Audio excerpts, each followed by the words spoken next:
Okay, this section is about skin tone and skin shader setup.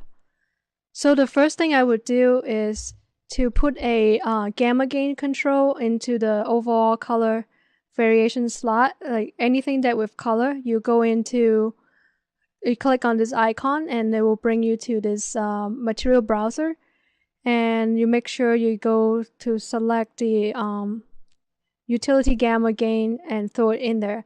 By doing that, you will have the color you see in Max, and with the lighting, it will match up with the Photoshop. Otherwise, it will be very hard to work with. And then after you do one slot, and you just copy it to all the other color slot. Okay, and you don't have to do anything with the black and white map like specular map.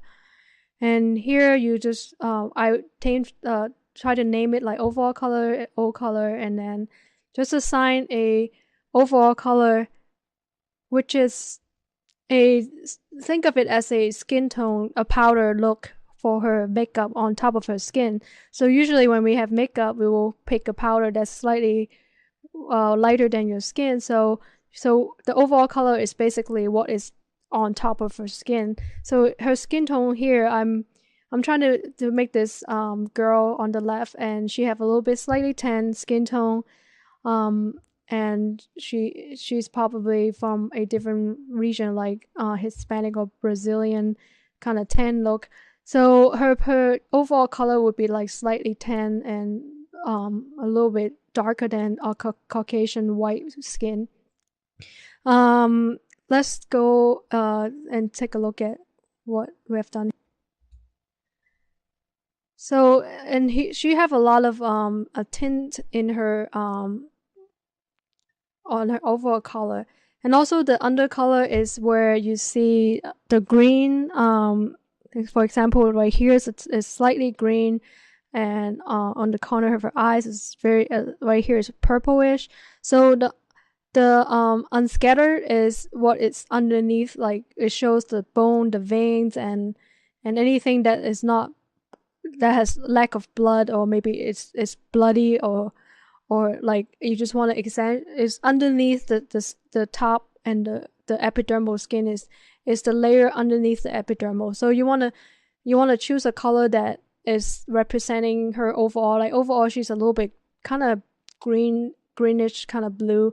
So I choose this color, and of course it won't be 100% accurate. You have to kind of play around with it and keep with it and until you get the right combination.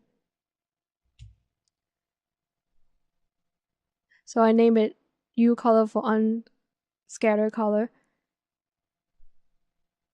And this is the epidermal again. The epidermal color is what you see on the surface of her skin, which is really, really orangey and all yellow tone to it. So just have to get semi-close, and then we can tweak it later. And the subdermal is where her blood kind of shine through, and it created the overall skin look. And this is the slot that gives the skin shader look. It's the subsurface gathering, and when the light hits it, or when you see the skin under a flashlight, you can see like the blood. And she's got very orangey tint to it, so I give it, it's still red, but a little bit more orangey tint to it to give it the look of her skin like glowing from the bottom layers of her skin.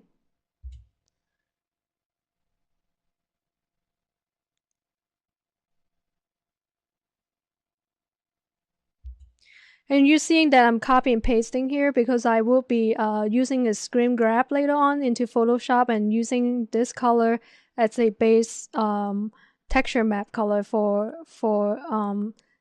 the skin texture.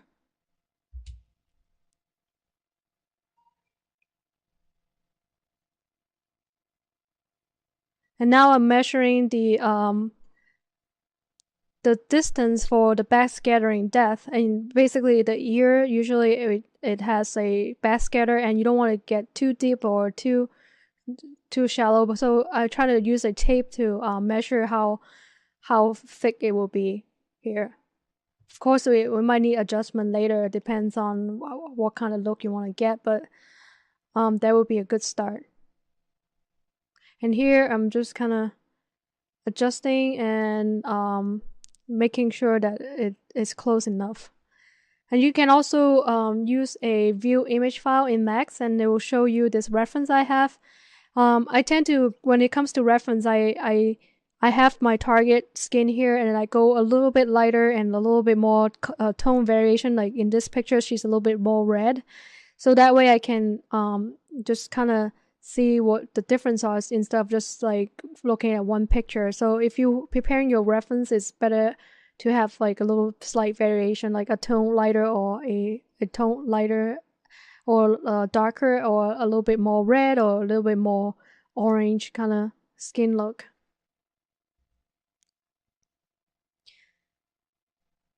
And now I'm adjusting the epidermal. I right click on the image to get the color, and I can just drag it into the slot. Of course, it won't be exactly the same, but it will be a good start.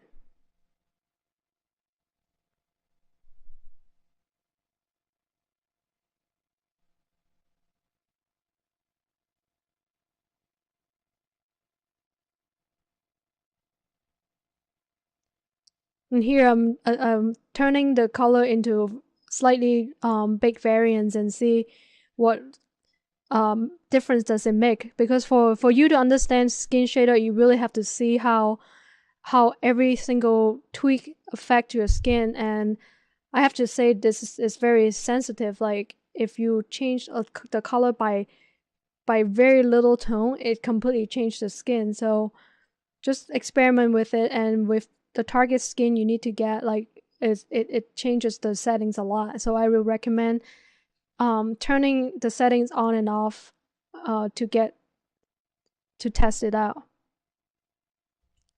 And in here I am testing out the reflection map, and what I do is I turn the specular map to 0, and just to turn the reflection on 1 and the glossiness to the maximum, so I can see what is the maximum effects I will get from the reflection. And then from there I dial it down and play with the setting until I get the perfect look on her skin. And as you see, like the reflection is basically the oiliness on her face. Like right here is the edge reflection, and this is the face reflection. This is from 0 degree, looking at 0, and this is coming from the 90 degree. In the standard skin shader, we don't have a separation on specular and reflection. It's all together.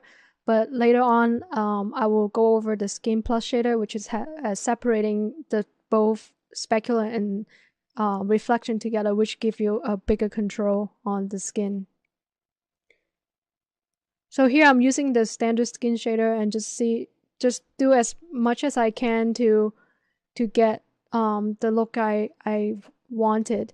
And the reflection edge weight is from this is the edge weight, and that's the frontal weight, which is regular weight. And then this reflection glossiness, if you turn it to 0, is completely reflective. And also if you crank it up really high, is reflective too. So anything in between is it's like glossiness, like frosted glass like look. It's kind of like this in between.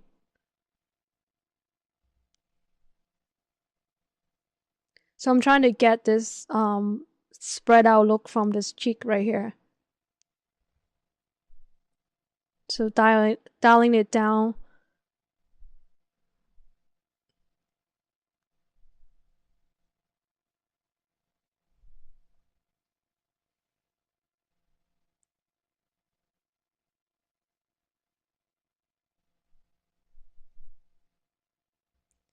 And here I'm copy and pasting the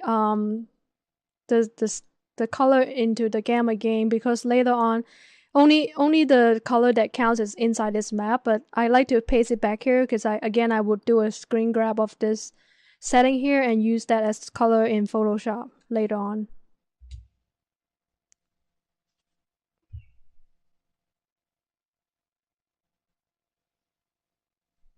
And here I'm turning off all the reflection and adding specular, but here I'm having both together. So if, as you can see, this is the frosted glass look is the reflection, and this blue tint, kind of broad, kind of specular, that's the specular setting.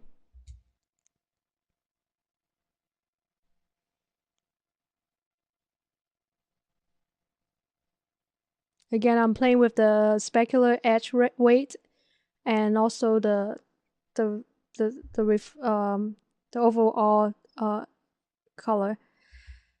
And this is where you get the skin plus shader. It is very, very, very useful because it's separating the reflection and the specular, so it gets the realistic look a little bit better than just having it combined together.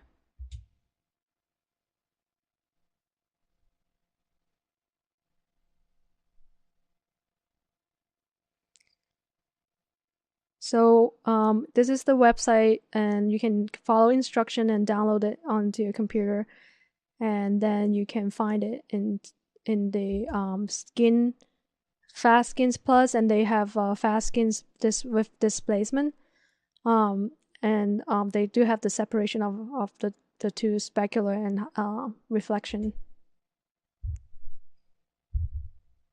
Yeah, that is the reflection section, and that's the specular section. So it gives you a lot more control in the reflection area.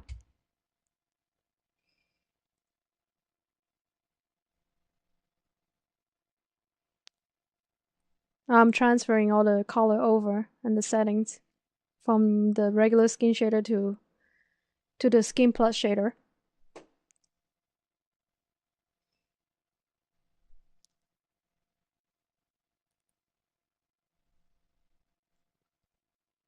I'm testing out the glossiness, which is the frosted glass look.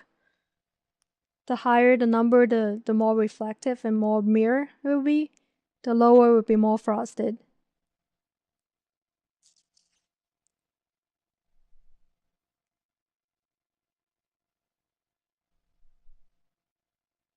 And then the reflection, edge reflection, again, is from the side of the face, and I usually put a lot less on the side, and I want the front to be more oily, and the side will be less oily.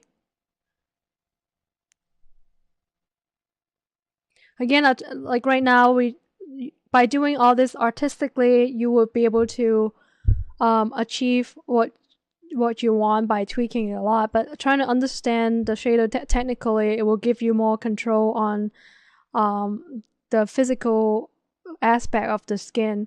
So try to turn everything separately by itself, like on and off, like everything off, but just the epidermal, and then just the unscattered and just the subdermal, and to see how it affects each other, and then kind of like go back and forth with the skin shader, and just to see each setting what it does. Because in order for you to understand, even though you know the number, it doesn't make any sense to you. You have to physically see the changes you make. Okay, the next section we are going to use the setting we have that is, is closer to here, but not perfect. But we are going to grab this color and make it as a texture map by using screen grab option. And just make sure that you copy all those color from the slot to the front page. Otherwise, it will only see the color in the front. But this is actually the color you're using inside the gamma gain control. So here I'm doing more testing because she's a little bit too dark. So the saturation, there's three things you want to watch out for in terms of color. The saturation is how red and how light it is, and the value of the skin, and also the light and darkness of the skin, how See how very subtle changes will make everything different. So you want to make sure you keep tweaking until you find the right balance by using very very small changes. Of course, when I did do a lot of research and testing before I get to know what color is right for the skin. Like, see how I turn that into slight green, and the face completely turned green. So you want to really experiment with it and see how it affects the skin. And for each different skin tone, like tan skin tone or Caucasian or Asian, the setting will be changing dramatically. Even the oiliness of the skin, this reflection. For lighter skin, you probably need less reflection. For darker skin, you probably need a lot more to see it. If you have somebody that is really pale with a lot of veins, your unscattered color will be a little bit lighter. And if you have somebody that's tan with a very yellow undertone, then your unscattered will be a lot more yellower. So the color is for you to play with, but the basic physical element is just what I mentioned before. Overall is powder. Unscattered is the bone area, how tinted it is, and epidermal is what you see. Subdermal is your blood, and backscatter is like the same color with the when you see the ear from a backlight. So here I'm grabbing the screen grab, and then I paste it in Photoshop and using all those color as base texture element for the skin. So here I'm using the first layer as epidermal, which is what you see, and you want to use that as a base and save it out into a texture map. And the overall color, you just use a solid color and then pick the color you want it, because that is going to be additive on top of epidermal. So later on we'll try to match what you have texture underneath and try to match the tone closer to the color you grab from Max, which we'll go over that in detail in next section. So I'm just saving out all the color as a texture map and plug it back in Max. And make sure you have gamma gain control, because otherwise what you see is not what you get. But with the gamma gain in the slot, you will get what you see. So overall color, and then pick the bitmap and pick the texture accordingly on each slot. And to save yourself confusion, I would just recommend naming everything as you go instead of doing it at the end.